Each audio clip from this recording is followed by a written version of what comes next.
He translated this relaxed style into an androgynous label for women in 1975. He's never been a fan of the extravagance often put on by other designers during fashion shows, and his clothes are famous for eliminating the superfluous to emphasize elegance and comfort. His mastery of style really came to the fore a few years later with the Armani power suit, underpinning the boardroom power of both male and female go-getters during the economic boom of the early 1980s. Giorgio Armani became the first fashion designer to appear on the cover of Time magazine since Christian Dior. A determined go-getter himself, he became one of the first designers to actively approach celebrities about wearing his designs, and confirmed Armani fans include LA Lakers coach Pat Riley and film stars Jodie Foster, Sophia Loren and Michelle Pfeiffer.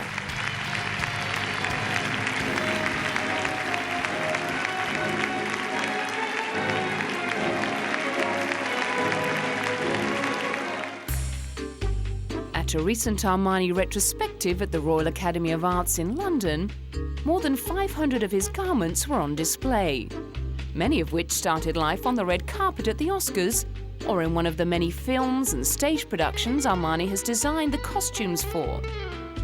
His impressive list of film credits include gangster classic The Untouchables, along with Cadillac Man, Stealing Beauty, Ransom and The Comfort of Strangers. He set a trend with Eddie Murphy's famous suit in 48 hours, although he takes a dim view of the current passion for fads. Now everything is a trend, everything is mixed. Not even creators have a personality. Trend kills creativity, it kills personal research. If one has the gift to be creative, then one has the right and the duty to be creative and show it. It's what I've always been trying to do.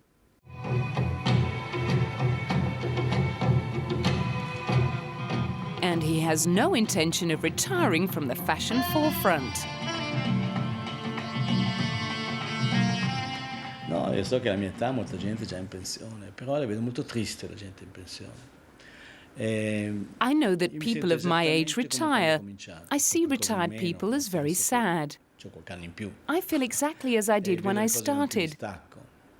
I've something left, because I have some more years. I'm more detached from things, more mature. My enthusiasm is the same every time as it was for my first collection. Now it's even worse, because then I could afford to make mistakes. If I go wrong today, everyone will be on me. Some are there waiting for it. It looks like they may be waiting for quite a while longer.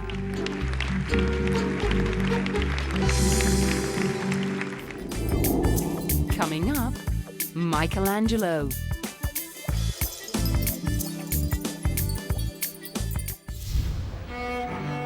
From the finest haute couture of one Italian master to the priceless artwork of another. A record-breaking Michelangelo exhibition is giving a rare insight into the drawings the artist didn't want anyone to see. Michelangelo Drawings Closer to the Master is the first Michelangelo exhibit at the British Museum in 30 years and has attracted almost 11,000 advance bookings. The display features 90 drawings by the Italian Renaissance sculptor, painter, poet and architect from collections in the British Museum, the Ashmolean Museum in Oxford and the Taylor Museum in Holland. It includes a collection of thumbnail sketches and red chalk studies which reveal the genesis of the painting of the Sistine Chapel roof in the Vatican Palace. Also on display are black and white chalk studies for the Last Judgment on the altar wall of the Sistine Chapel, architectural drawings for the Basilica of St. Peter's, and the drawings of the Crucifixion, which changed in style as Michelangelo reached the end of his own life. Well, Michelangelo had a very, very long career. We know that he was working as an apprentice at the age of 12, and he was working until right at the end of his life when he was 88. And he did he was a painter, he was a sculptor, he was an architect, and as you say, he was a poet. And you see all those the thing that links all of those, except for poetry, is drawing. He before he began to paint, to sculpt, to think about designing a building, he would do that on paper. Drawing was central to everything he did. Born in Tuscany in 1475, Michelangelo was the best documented artist of the 16th century.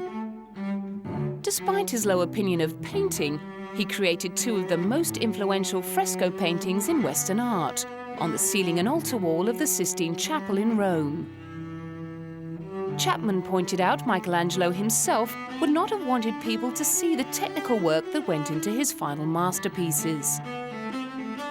I think he wants you to go and look at his finished work and not realise the labour that went into it. But I think looking at his drawings, you come away with a hugely enhanced appreciation of Michelangelo's genius. So I think in that respect he was wrong.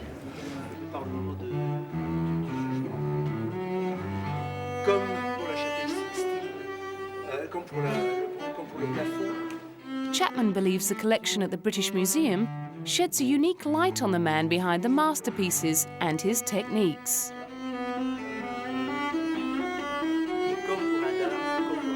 Between 1500 and 1504, Michelangelo sculpted David, which was to become the most recognizable statue in history, as well as an international symbol of strength and youthful human beauty. I think you do gain an understanding about Michelangelo by looking at his drawings. You get an idea that how amazingly hard-working he is, how driven he is. He's not somebody who's going to accept the mediocre. He's always going to keep on working and refining and working out ideas on paper until he's reached a satisfactory conclusion. And the other thing that we see is a really great religious artist. Michelangelo was somebody who really believed in heaven, believed in hell, and that gives his religious art an incredible power. Working right up until his death at the age of 88, Michelangelo spent the last few years of his life making a number of drawings of the crucifixion, writing much of his finest poetry, as well as carving the Pieta, which was originally intended for his own tomb.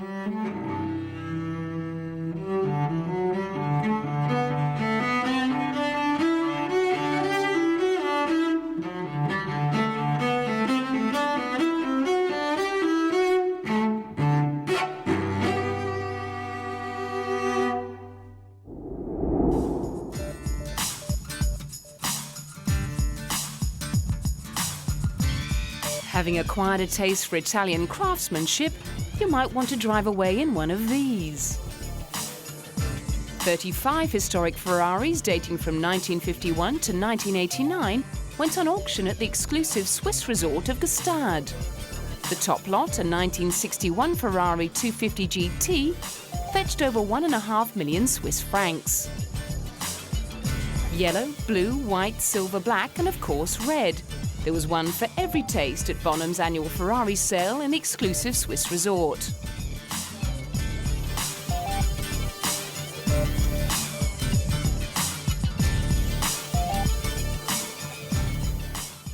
Should we say 475? 475 is bid at 475. 1,475,000 against you now, so another 25. Bonham's Europe's fourth Ferrari sale took over $5 million US. 1,475. 1.5? 1,475,000. It's going away, sir. The nicest, the quickest of these you'll find. 1,475, proven race history. And selling now. If there's no better bid, it's against you. We're selling the car. Are you all done? No more? The Queen Mary II may no longer reign as the world's largest cruise ship, but it still wears the crown when it comes to luxury. Relaunched in 2003 after a £550 million overhaul, Cunard's prize superliner spends most of the year ferrying guests between Southampton in England and New York. It stretches 345 metres in length. That's more than 40 metres longer than the Eiffel Tower and weighs 3 times the weight of the Titanic. There's space aboard for more than 2,600 passengers, with almost 1 crew member for every 2 guests. The vessel's 17 decks include 5 swimming pools, sweeping staircases, a grand ballroom, a 360-degree promenade deck, and a host of luxury shops. There's a theatre as well as a cinema. There's a casino, and there's an art gallery with £3 million worth of works on display for purchase. And of course, there's gourmet food in abundance, thanks to the ship's 15 restaurants and bars. Her designer, Stephen Michael Payne, is a truly proud man. Well, Queen Mary 2 is a true liner. She has all the attributes of the liner. She has the strong hull, she has the pyramid shape, she has the engines that are almost twice the power of a normal cruise ship. And more importantly, she has the hull shape that enables her to go through rough weather without damaging herself and yet making it very comfortable for her passengers. The cabins have the feel and look of a top-class hotel. Each Queen Mary II stateroom is matched with a reserved table at one of the ship's Seaview restaurants, and complimentary room service is available 24 hours a day. And when one tires of a life on the ocean wave, well, there's always shopping. Or an opportunity to enjoy some pampering at the world-renowned Canyon Ranch Spa Club. If you're into health and fitness, there's a state-of-the-art gym and weight room, plus a well-equipped sports deck. Or how about a visit to the planetarium, a wine tasting seminar, or a walk down history lane at the Maritime Quest exhibit? When the stars come out in the night sky, the Queen Mary II plays host to some very elegant soirees. Dancers sweep across the Queen's Room, hors d'oeuvres are served in Sir Samuel's wine bar. There's jazz in the Commodore Club, musical shows in the Royal Court Theatre, or you can spin over to the casino with its tuxedoed croupiers, then head down to the G32 disco.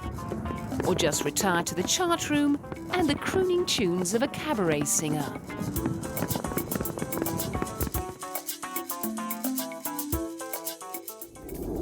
Next time on Desire, a look at the very glamorous life of Nicole Kidman. We go backstage with Italian icon Valentino.